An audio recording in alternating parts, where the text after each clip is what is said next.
আমাদের মেরে ফেলার চেষ্টা করা হয়েছে, মেরে ফেলার।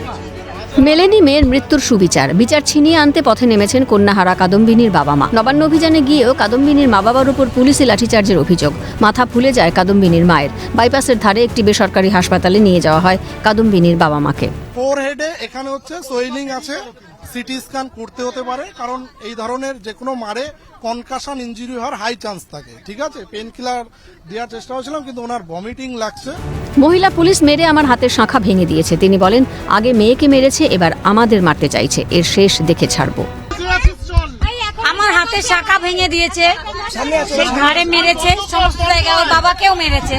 আমাদের রাস্তায় অ্যাটাক করা হয়েছিল, অনেক পুলিশ মিলে আমাদের মেরে ফেলার চেষ্টা করা হয়েছে, মেরে ফেলার।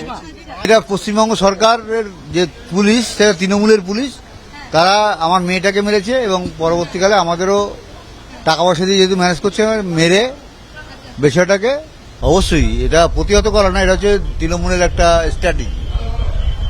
আর কি বলবো, শান্তিপূর্ণ আন্দোলন লাঠিচার্জ করা এদের স্বভাব। মারছে দেখুন,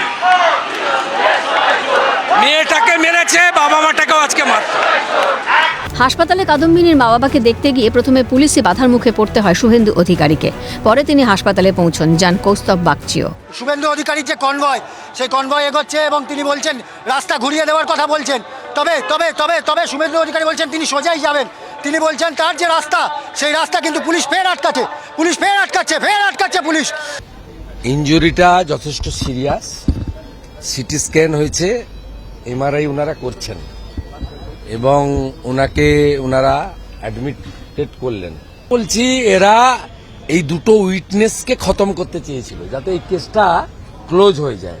শুধু কাকিমাই নয়, কাকিমা, কাকু, আমি, একাধিক আরো লোকজন, মানে কাকিমাকে ছাড়াও 6 জন আরো গুরুতরভাবে আহত। এটা নজিরবিহীন, গণতান্ত্রিক এবং শান্তিপূর্ণ আন্দোলনে এই ধরনের কার্যকলাপ এটা নজিরবিহীন, এটা সভ্য সমাজে হয় না। দেখো, আজকে কাদম্বিনীর মা বাবাকে নিয়ে আসা হয়েছে ইতিমধ্যে শহর কলকাতার একটি বেসরকারি হাসপাতালে এবং সেখানে তারা চিকিৎসাধীন। মাথায় তাদের আঘাত লেগেছে, মাথায় চোট লেগেছে এবং ইতিমধ্যে তার সিটি স্ক্যান করা হয়েছে। মেয়ের বিচার চাইতে গিয়ে মার খেতে হলো মা বাবাকে, কিন্তু তাও সুবিচারের দাবিতে অনড় নিহত কাদম্বিনীর বাবা মা। ক্যামেরায় জ্যাকি সিং ও কিশোর মুখোপাধ্যায়ের সঙ্গে রেশমি দাস ও প্রীতিশ বন্দ্যোপাধ্যায়ের রিপোর্ট, ক্যালকাটা নিউজ।